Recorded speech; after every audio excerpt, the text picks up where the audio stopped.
Index funds, ETF या फिर active mutual funds, कौन सा सही है? मार्केट में दो ग्रुप बट गए हैं। एक को लगता है कि एक्टिवली ट्रेडेड फंड्स अच्छा है और एक को लगता है कि पैसिव फंड्स जैसे कि ईटीएफ्स या फिर इंडेक्स फंड्स अच्छे हैं। मगर ये कॉन्सेप्ट इतना भी ब्रॉड बेस्ड नहीं है। आप स्पेसिफिकली नहीं बोल सकते हो कि कौन सा फंड अच्छा है। किसी इन्वेस्टर के लिए इंडेक्स फंड अच्छा हो सकता है और किसी इन्वेस्टर के लिए म्यूचुअल फंड अच्छा हो सकता है। उसमें बहुत सारी चीज़ें कंसिडर करने की ज़रूरत है। ऐसे ब्रॉड बेस एक आइडिया दे देना कि सिर्फ इंडेक्स फंड अच्छा है या फिर एक एक्टिवली ट्रेडेड फंड अच्छा है, वो सही नहीं होगा। और इसीलिए मैं प्रीतम चंद्रादे आप सभी के साथ आज इस टॉपिक पर डिस्कस करूंगा। तो चलिए शुरू करते हैं।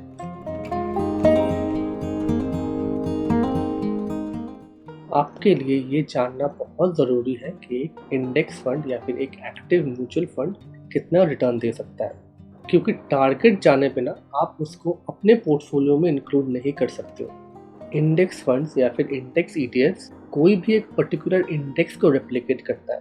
उसका टारगेट उस इंडेक्स को बीट करना नहीं होता है, बल्कि उस इंडेक्स के बराबर रिटर्न देना होता है। और इसीलिए एक इंडेक्स फंड में निवेश करके आप इंडेक्स को आउट परफॉर्म करने के बारे में नहीं सोच सकते हो। आपको उस इंडेक्स जितना ही रिटर्न मिलेगा और एक्सपेंस रेशियो डिडक्ट करने के बाद उससे थोड़ा कम। इंडेक्स फंड या फिर इंडेक्स ईटीएफ्स हमारे इंडिया में उतना ज़्यादा फेमस नहीं था, मगर जब से वॉरेन बफेट ने ईटीएफ्स में निवेश करने का सुझाव दिया है, तब से इंडेक्स फंड्स या फिर ईटीएफ्स बहुत फेमस हो गए हैं। सब उनकी स्टेटमेंट सुन के ईटीएफ्स या फिर इंडेक्स फंड्स में निवेश करने लगे हैं। मगर आपको ये देखना चाहिए कि उन्होंने किस कॉन्टेक्स्ट में बोला और उनकी टारगेट ऑडियंस कौन थे। ये बात इंडियन इन्वेस्टर्स के लिए नहीं बोला गया था, ये बात यूएस इन्वेस्टर्स के लिए बोला गया था। आपको ये भी समझना चाहिए कि इंडियन मार्केट बहुत डिफरेंट है। यूएस एक डेवलप्ड नेशन है और इसीलिए जो सेविंग्स डिपॉजिट होता है या फिर जो फिक्स डिपॉजिट होता है उसमें भी रेट्स बहुत कम होते हैं। जैसे यूएस में एवरेज सेविंग्स अकाउंट का इंटरेस्ट रेट है 0.09%। आप सोच सकते हो कि कितना कम है। हमारे यहाँ पे करीब 3 से लेके 6% तक होता है।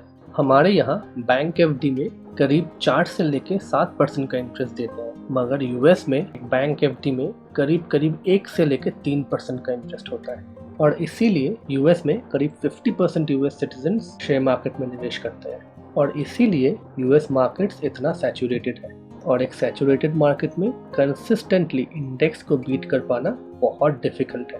और इंडिया एक डेवलपिंग नेशन होने के कारण इंडिया में स्टॉक मार्केट पार्टिसिपेशन उतना ज़्यादा नहीं है और बहुत अच्छे कंपनीज हैं जो कि कंसिस्टेंटली इंडेक्स को बीट करता है और आगे भी करता रहेगा। और इसीलिए एक अच्छा एक्टिव म्यूचुअल फंड मार्केट को बीट कर सकता है। बहुत लोग ये भी आर्ग्यू करते हैं कि एक एक्टिव म्यूचुअल फंड करीब 2 से 3% का इंटरेस्ट चार्ज करता है, मगर ये बात बिल्कुल सही नहीं है। हर म्यूचुअल फंड 2 से 3% का एक्सपेंस रेशियो नहीं चार्ज करता है।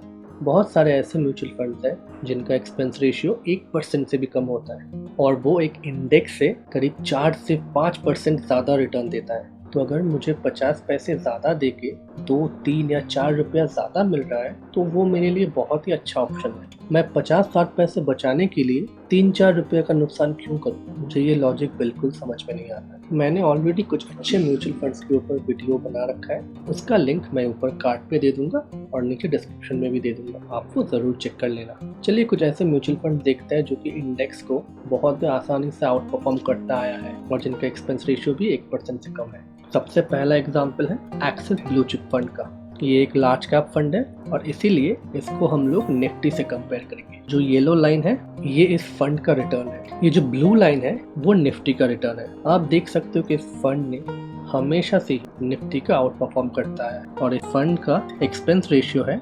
0.46%, मतलब 50 पैसे से भी कम है। चलिए एक और एग्जाम्पल देखते हैं। सेकंड एग्जाम्पल है mirror asset emerging blue chip fund.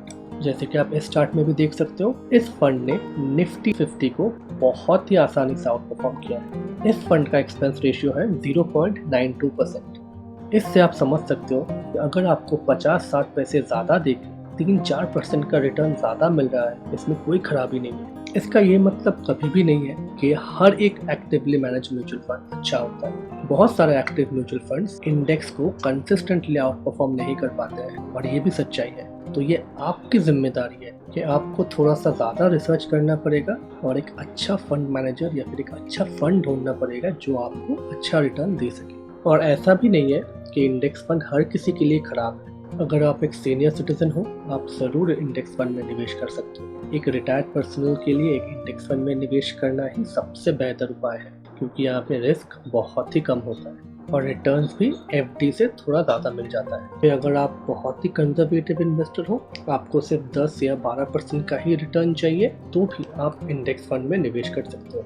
अगर आप अगले 15 से 20 सालों के लिए निवेश करना चाहते हो, तो आपको एक अच्छा एक्टिव म्यूचुअल फंड ही चूज करना चाहिए, क्योंकि लंबे अवधि में एक अच्छा एक्टिव म्यूचुअल फंड एक इंडेक्स फंड को बहुत ही आसानी से आउट परफॉर्म कर सकता है। यहाँ मुझे 2 ETFs के बारे में बात करना है। एक है मोतीलाल ओसवाल नैस्डैक 100 ETF, जिसको हम लोग N100 के नाम से भी जानते हैं, और दूसरा निपॉन इंडिया गोल्ड ETF, जिसको हम लोग गोल्ड बी के नाम से भी जानते हैं। मोतीलाल ओसवाल का N100 ETF बहुत ही अच्छा उपाय है अगर आपको यूएस स्टॉक्स में निवेश करना है, क्योंकि ये नैस्डैक कंपोजिट को रेप्लिकेट करता है। ये ETF यूएस के कुछ बड़े बड़े MNCs जैसे कि माइक्रोसॉफ्ट, एप्पल, Amazon.com, अल्फाबेट, ये सब कंपनीज में पैसे लगाता है। इसीलिए मोतीलाल ओसवाल नैस्डैक 100 या फिर जिसको हम लोग N100 के नाम से भी जानते हैं, ये एक बहुत ही बढ़िया उपाय है यूएस स्टॉक्स में इन्वेस्ट करने का। और एक ETF जिसको हम लोग गोल्ड बीफ के नाम से जानते हैं, जो कि है Nippon India ETF gold beef, और ये एक बहुत ही बढ़िया ऑप्शन है गोल्ड में निवेश करने का। मैं आशा करता हूँ कि आप सभी को ये वीडियो बहुत पसंद आया होगा, और अगर आपने यहाँ तक देख लिया है तो लाइक बटन को ज़रूर दबा देना। और अगर आप में से कोई हमारे चैनल पे नए हो तो आप ज़रूर हमारे चैनल को सब्सक्राइब कीजिए और बेल आइकन को ज़रूर दबा देना, ताकि ऐसे वीडियोस का नोटिफिकेशन आपको सबसे पहले मिल जाए। अगर आपका कोई भी क्वेश्चन है या कोई भी सुझाव है तो आप मुझे प्लीज़ कमेंट कीजिए, या फिर डिस्क्रिप्शन पे मेरा ईमेल आईडी भी है, आप मुझे उस पर भी मेल कर सकते हो। मैं जल्द से जल्द रिप्लाई देने की कोशिश करूँगा।